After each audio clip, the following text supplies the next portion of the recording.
안녕하세요. 오토피드 정원준 에디터입니다. 이번 시간에는 람보르기니의 슈퍼 SUV 우루스를 만나보겠습니다.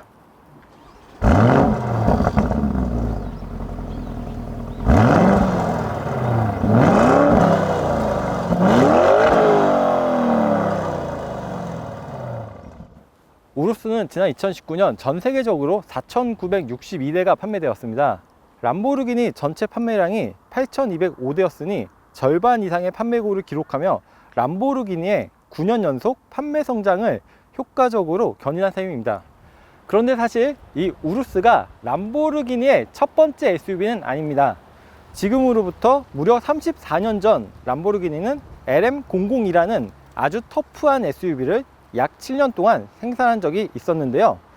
물론 그 명맥이 오랜 기간 이어지지 못했지만 나름 매니아들 사이에서는 꽤 인기가 있었다고도 하는데요. 그 후 2012년에 이 우루스의 컨셉카가 공개되고 양산 모델은 2017년 12월에 공개가 되었습니다. 고객 인도는 2018년 하반기부터 시작이 되었고요. 국내에서는 람보르기니 데이 서울 2018에서 처음으로 모습을 드러내고 공식 출시는 다음 해인 2019년 5월에 이루어졌습니다. 비록 람보르기니의 첫 번째 SUV는 아니지만 우루스는 람보르기니에서 최초로 터보 엔진을 탑재한 모델입니다. 앞쪽에 위치한 4.0L V8 트윈터보 엔진은 6000rpm에서 최고 출력 650마력을 내뿜고요. 또 86.7의 최대 토크는 2250rpm에서 발휘가 되게 됩니다. 그런데 우라칸과 아벤타도르에 쓰이는 V10 또는 V12 자연흡기 엔진이 사용되지 않아 의아해할 수도 있을 텐데요. 람보르기니는 우루스의 무게를 감당하며 저회전에서 더 묵직한 토크를 얻기 위해 이 V8 트윈터보 엔진을 탑재했다고 설명하고 있습니다. 오프로드 주행까지 고려한 결과겠죠. 이 4.0L V8 트윈터보 엔진은 폭스바겐 그룹의 다른 모델들에서도 찾아볼 수 있지만 람보르기니만의 세팅이 더해졌다고 하는데요. 그 결과 람보르기니 우루스는 최고속도 305km 그리고 제로백 3.6초의 슈퍼 SUV다운 성능을 발휘하고 있습니다. 그리고 람보르기니 모델답게 시동을 걸고 출발하는 과정도 일반 SUV와 사뭇 다른데요. 먼저 엔진 스타트 버튼은 이렇게 커버를 올리고 누르는 방식입니다.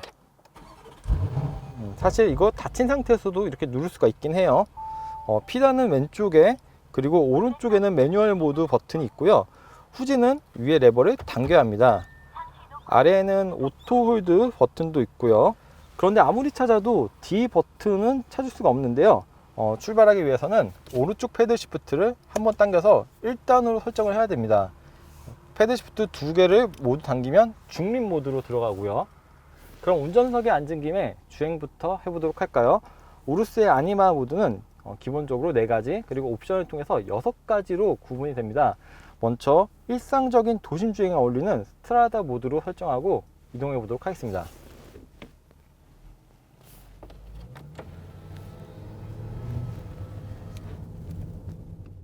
우루스는 주행 모드에 따라 파워트레인과 스티어링의 감도 그리고 서스펜션의 단단함 정도가 달라지게 됩니다. 거기에 어댑티브 에어 서스펜션은 차량 모드에 따라 최저 지상고도 변화를 시켜주는데요. 이렇게 스트라다 모드에서는 적당한 높이와 적당한 반응성으로 생각보다 운전하기가 그렇게 어렵거나 까다롭지 않습니다. 물론 차체의 길이가 5.1m가 넘고 폭도 2m 이상이라 덩치가 크지만 승차감이나 조작성이 크게 부담스럽진 않습니다. 특히 SUV답게 시야가 높아 전방의 교통 흐름이나 차량의 폭을 확인하기가 쉬운데요. 하지만 낮게 떨어지는 루프라인의 영향으로 이렇게 뒤쪽의 시야는 다소 제한적이긴 합니다. 이 룩미러 쪽에 리어뷰 모니터 같은 기능을 탑재하면 더 좋았을 것 같아요. 아니마를 스포츠 모드로 바꾸면 우루스가 몸을 더 낮추고 힘을 더하기 시작합니다. 하지만 여기에 만족하지 않고 코르사 모드로 한번 바꿔볼까요?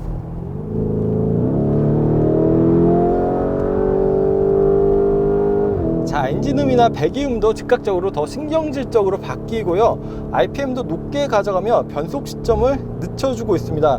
아까 90에서 100km 정도의 속도로 스트라다 모드에 달렸을 때는 기어가 8단 정도를 유지했는데 지금은 4단 정도예요. 아까 같은 경우는 2단까지 내려가기도 하고요.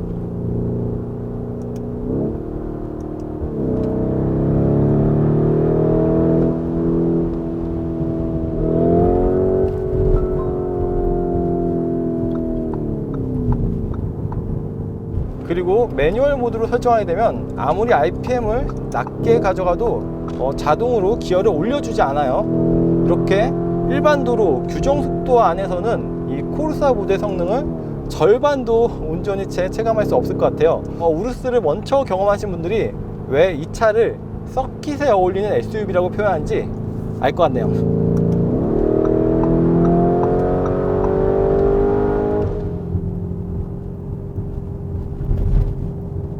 자, 다시 스트라다 모드로 바꾸고 조금 쿨다운 하면서 다른 모드들도 살펴보면, 옵션을 더하게 되면 오프로드 모드인 테라, 그리고 사막이나 모래에서 사용할 수 있는 사비아 모드도 있는데요. 이 차량 같은 경우는 지금 그 옵션이 추가되진 않았고요. 기본적으로 눈길에서 사용할 수 있는 4배 모드가 있습니다.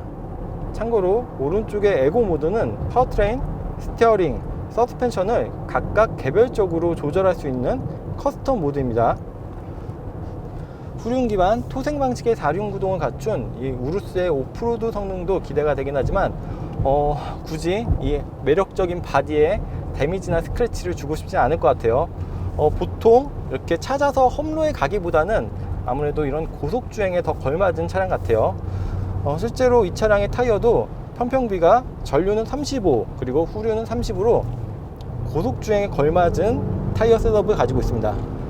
그리고 이렇게 빠른 모델일수록 브레이크 성능 역시 중요할 텐데요. 우루스 같은 경우는 카본 세라믹 브레이크에 전륜에 템피스톤 캘리퍼를 적용을 했어요. 상당히 예리한 이런 제동 성능을 보여주고 있는데요. 시속 100km에서 완전히 정지하는 데까지 걸리는 거리는 33.7m에 불과합니다. 또한 액티브 토크 벡터링과 4륜 스티어링 기능이 탑재가 되었는데요. 이렇게 코너에서도 상당히 안정적인 움직임을 보여주죠.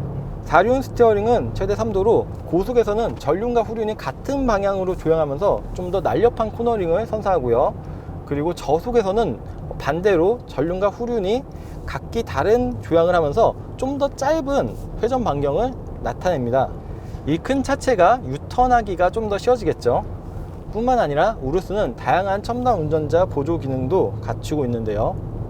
앞차와의 간격을 설정한 대로 조절해주는 스마트 크루즈 컨트롤 기능과 차선 이탈 방지 보조, 그리고 후측방 경보, 하이빔 어시스턴트 기능 등이 있습니다. 지금 한번 스마트 크루즈 컨트롤 기능과 그리고 차선 이탈 방지 보조를 같이 동작시켰는데요. 속도는 이제 90km로 설정을 하고 간격도 중간 정도로 설정을 했습니다.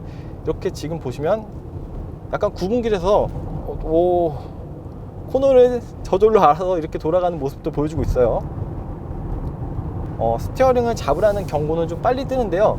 저는 약간 핑퐁 타입으로 이렇게 왔다 갔다 이렇게 튕길 줄 알았는데 의외로 차선 중앙을 잘 물고 가는 모습을 보여주고 있습니다. 저는 차선 유지 기능은 좀 부족하지 않을까 걱정을 했었는데 이 정도면 꽤 나쁘지 않죠. 이러한 기능들은 이 차량의 성격에 맞게 장거리 여행을 갈 때 상당히 편리하고 또 유사시에도 큰 도움을 줄 것으로 생각됩니다.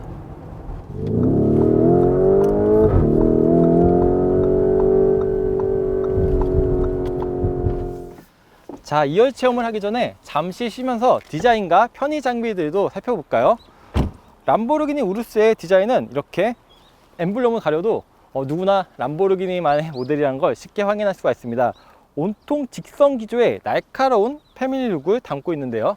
저는 오히려 이 엠블럼 속의 성난 황소를 우루스가 잘 표현하고 있는 것 같아요. 몸집이 더 높고 크고 우람하죠. 최근에 자동차 전면 디자인 트렌드가 그릴을 큼지막하게 키우고 헤드램프와 연결되는 디자인을 나타내는데요. 하지만 우루스는 그릴과 헤드램프가 분리가 되고 후드 끝 부분이 낮게 떨어지는 모습을 보여줍니다. 비록 우루스는 앞쪽에 엔진을 배치했지만 아벤타도르나 우라칸과 같은 낮은 전면 디자인을 보여주고 있습니다. 물론 그 아래 그릴은 SUV답게 큼직한 모습을 보여주고요. 옆에 이런 Y자 장식도 포함하고 있습니다. 측면에서는 루프라인이 뒤로 갈수록 낮게 떨어지는 쿠페 스타일입니다. 도어 윈도우는 프레임스 타입이고요. 그 아래 캐릭터 라인이나 이런 휠 아치도 직선으로 역동성을 보여줍니다. 여기 팬더브에 있는 이런 부분은 실제 뚫려 있진 않고 장식이고요. 그리고 아래 보시면 휠 디자인도 상당히 매력적이지만 그 안에 있는 캘리퍼 사이즈가 정말 어마무시하죠. 전륜 휠 사이즈 같은 경우는 285, 35, ZR 23인치고요. 그리고 후륜 타이어는 325, 30, ZR 23인치입니다. 뒷모습도 SUV지만 날렵하게 다듬었는데요. 리어 윈드시드 위쪽과 트렁크 끝단에 스포일러가 위치하고 있고요. 쿠페형 디자인을 가져오면서 아무래도 창의 크기는 그리 크지 않죠. Y자 디테일을 포함한 리어 램프도 얇게 이어지고 가운데는 람보르기니 레터링을 보여주고 있습니다. 이런 부분은 실제 공기가 통하지 않는 장식인데요. 하지만 범퍼 하단과 이런 머플러 디자인은 상당히 과격해 보이기까지 합니다. 전반적으로 디자인 완성도가 상당히 훌륭한데요. 물론 그에 걸맞는 성능도 중요하겠지만 디자인만 따져놓고 봤을 때도 상당히 매력적인 차예요. 트렁크 공간도 살펴볼까요? 우루스는 전동식이지만 이렇게 킥모션으로 하는 옵션도 있다고 하고요. 이 차량 같은 경우는 그 옵션이 빠져 있어요. 지금 시승 모델은 4시트인데요. 이 4시트 같은 경우는 574리터에 폴딩은 되지 않고요. 그 대신 전동식으로 2열 시트 각도 조절이 가능합니다. 만약에 5시트를 선택할 경우 기본 적재 공간 616리터에 2열을 폴딩하면 1596리터까지 확장이 되고요. 완전히 평평하게 떨어지진 않습니다. 옆에 버튼들은 차량 높이를 조절해 좀 더 편안하게 짐을 실 수 있게 하고요. 아래에는 리페어 킥과 우퍼 등이 있습니다. 그리고 다시 1열을 한번 살펴볼까요? 1열을 살펴보면요, 실내 곳곳이 람보르기니의 헥사고날 육각형으로 장식이 되어 있습니다. 이런 시트 패턴이나 송풍구 등 정말 많은 육각형을 볼 수가 있는데요. 스티어링 휠은 D컷으로 되어 있고 뒤쪽에 패드 시프트도 상당히 날카로운 디자인입니다. 그리고 스마트 크루즈 컨트롤 기능은 스티어링 휠 뒤편에 이렇게 레버로 위치하고 있고요. 이런 조작 방법이나 또 센터페시아의 이런 듀얼 스크린 같은 경우는 터치 방식 같은 게 얼마 전 저희가 시승했던 아우디 A8과 상당히 비슷합니다. 이런 메뉴 구성이나 이런 그래픽도요. 그리고 헤드업 디스플레이나 오토홀드, 그리고 열선과 통풍은 물론 시트는 마사지 기능도 있고요. 차량은 이렇게 360도로 돌려볼 수도 있습니다. 조수석 대시보드 아래에는 이렇게 람보르기니 레터링도 위치하고 있고요. 또 뱅앤올루슨 사운드 시스템도 탑재가 되었습니다. 잠시 한번 들어볼까요?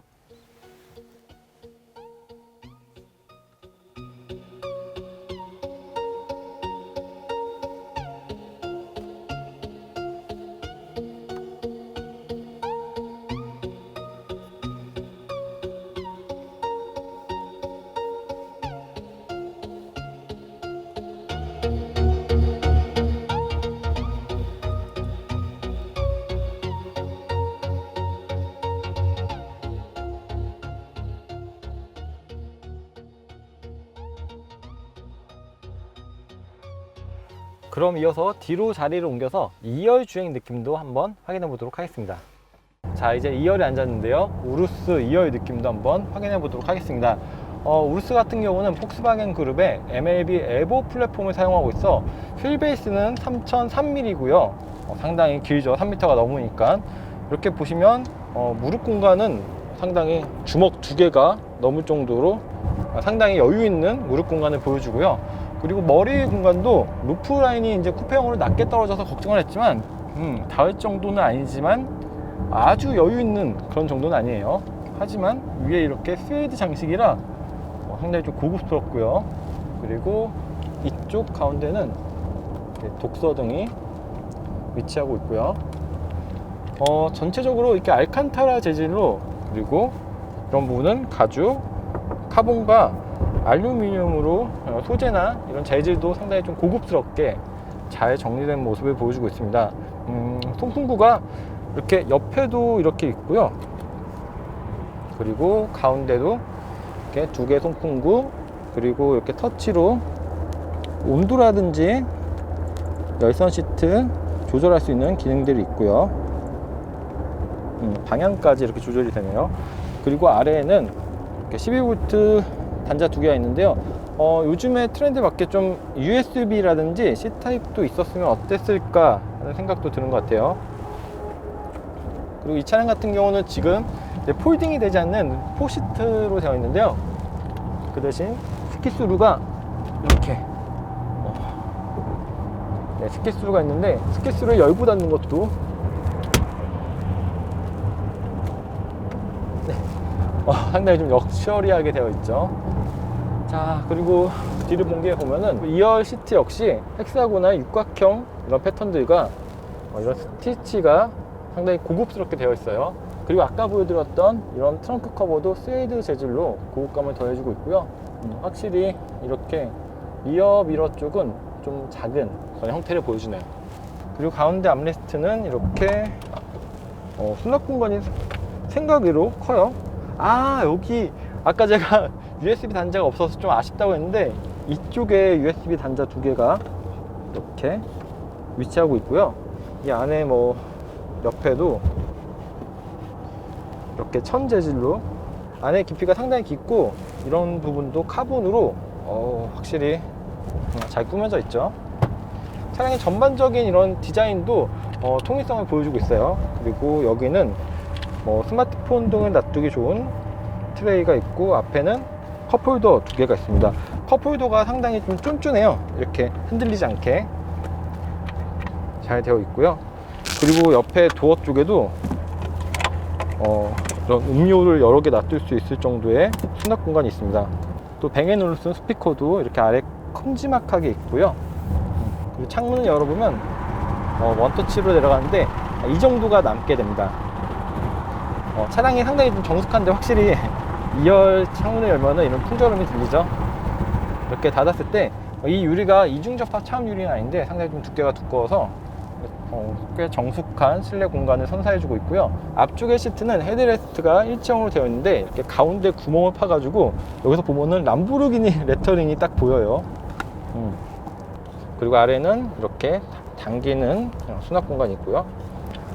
이 포시트 같은 경우는 가운데 이렇게 올릴 수가 없죠. 그래서 이제 포시트인데 폴딩을 하지 못한다는 단점이 있지만 그 대신 전동식으로 시트의 앞뒤로 꽤 많이 가네요. 그리고 뒤로 이렇게 전동식으로 젖힐 수 있다는 그런 장점이 있습니다. 아, 진짜 장거리를 가도 정말 편안하게 2열에서 쉬면서 갈 수 있을 것 같아요. 아, 김 PD님, 지금 스트라다 모드로 가고 있는 거죠? 네. 뭐 스포츠 모드나 코르사 모드 잠깐 한번 해볼 수 있을까요?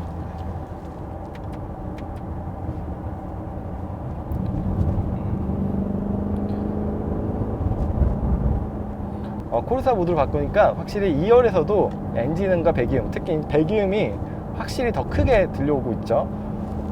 진동이나 이런 떨림은 의외로 그렇게 크진 않고요. 아까 1열에서 운전했을 때는 이렇게 모드를 바꾸는 것에 따라서 재미가 있었는데 확실히 2열에서는 재미보다는 좀 더 편안하게 가는 걸 추구하게 되겠죠. 김PD님 다시 스트라다 모드로 해주세요. 우루스 같은 경우는 확실히 주행 모드에 따라 가지고 이런 성격이 정말 많이 바뀌는 게 상당한 매력 같습니다. 운전자가 편하게 가고 싶을 때는 이렇게 2열에 뭐 가족을 태웠다든지 그래서 편하게 이동하고 싶을 때는 뭐 스트라다 모드로, 그리고 이번 겨울엔 눈이 그렇게 많이 오지 않았지만 겨울에 만약 눈이 왔을 때는 레벨 모드로, 그리고 옵션을 더 추가하게 된다면 사비아나 또 테라 모드로 오프로드 성능까지 커버를 해주고 있고요. 지금처럼 이렇게 스트라다 모드로 편안하게 장거리 이동할 수도 있고, 그리고 잠깐씩 이렇게 주행의 즐거움을 느끼고 싶을 때는 스포츠나 코르사 모드로 역동적인 주행도 체험할 수 있다는 게 우루스가 다양한 면 모드를 정말 하나도 놓치지 않고 다 가지려고 하는 욕심이 느껴집니다. 지금 어댑티브 에어 서스펜션이 2열에서는 느낌이 상당히 좀 부드럽고 충격이나 자잘한 진동들도 잘 흡수하고 억제해 주기 때문에 2열에서도 상당히 편안하게 갈 수가 있어요. 와, 이거 진짜 이 차는 만약에 뭐 블라인드 테스트 같은 거에서 제가 눈을 가리고 이 차를 탄 다음에 물론 코르사 모드로 바꾸지 않고 스트라다 모드로 계속 운행한다면 이 차가 람보르기니라고 정말 알지 못할 수도 있겠다라는 생각도 드네요.